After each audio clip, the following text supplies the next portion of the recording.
details of this case are very disturbing and difficult to hear, so please be aware of that before we get started. In 2007, Sara Packer was an adoption supervisor working for the Northampton County Adoptions Board in Pennsylvania. She and her husband David Packer had fostered many children over the years. The couple also ended up adopting a little girl named Grace and her younger brother Josh. The children's biological parents had not been able to care for them due to mental illness, but Grace was immediately singled out in the Packer home for any rage from Sara and David. Sara would hit Grace and confine her to her bedroom or the basement. Whereas the Packers would treat Josh with kindness, Grace was treated like a burden. Other foster children who lived in the home at the same time as Grace said that Sara would constantly punish Grace and demanded that she acted normal, even though Sara herself believed that Grace had learning disabilities. In 2010, a case was started against David for essaying some of the teenage girls they had fostered.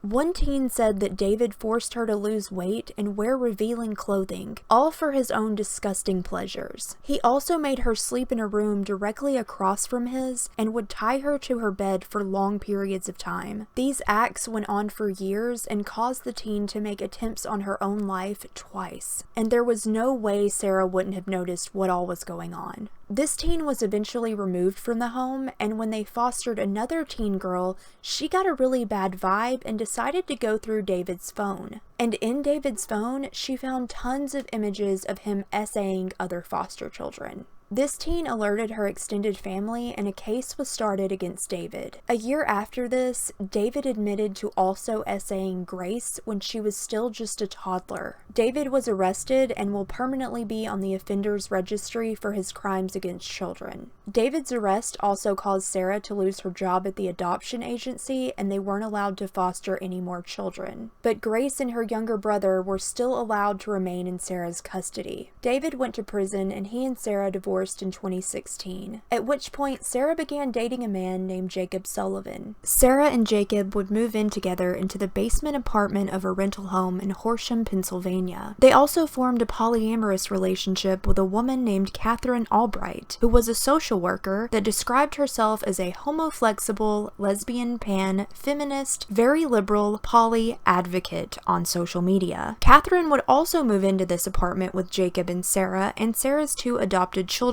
Grace and Jacob. Although neighbors said they rarely saw Sara and had not seen the two children, this home was listed as her address on police files. Catherine would not be charged in the crimes Sara and Jacob would later commit against Grace. Sara later said in court that she hated Grace. She said she viewed her as a non-entity and wished she would just go away. I also believe that Sara had to have been complicit in the essay that she allowed David to do to their foster daughters because of what she let Jacob do to Grace. In the summer of 2016, when Grace was now 14, Jacob took Grace to the attic where he beat and punched her in the face before essaying her, all while Sara watched. Grace looked to Sara for help, but Sara just told her, "There's nothing I can do for you. This is your life now." Sara and Jacob then bound Grace's wrist and ankles with cable ties, drugged her with sleeping pills, and placed a ball gag in her mouth to silence her. Then they locked her in an attic closet where there was no air conditioning or ventilation, leaving her to die of heat exposure in the July summer. But after 12 hours, the couple came back and Grace was still alive, so Jacob choked her to death. He and Sara then hid Grace's body in cat litter and kept her in the attic for several months. Eventually, Sara filed a bogus missing persons report on Grace, saying that Grace had stolen $300 and took off. But a detective in Grace's case seemed suspicious and began showing up to the house unannounced to ask questions. And this made Jacob and Sara more paranoid. So Sara and Jacob got Grace's body out of the attic and dismembered her. They discarded her corpse in a wooded area where it was later found by hunters on Halloween of 2016. By this point, detectives were really zeroing in on Sara and Jacob, and they both unsuccessfully attempted to take their own lives to avoid prosecution. On December 29th, 2016, Jacob was hospitalized for an overdose in an attempt to take his own life. Staff at the hospital said Jacob freely admitted to murdering Grace. He told a nurse that he didn't know why they were coming down so hard on Sara because he was the one to end Grace's life. He also also said when referring to Grace that they couldn't handle her anymore, but they couldn't just return her because they needed the money. Jacob also said he was in a really dark place at the time and had always wanted to take someone's life. Sara and Jacob also had the audacity to smirk while in court. Neither of them cared at all about what they had done to Grace. They didn't even view her as human. Jacob asked to be placed in protective custody because he was afraid of what the other inmates might do to him for his crimes. The judge brought this up in court, telling Jacob that he had no soul and lived in fear of the same violence that he had done to his victim. Jacob pled guilty and was sentenced to death.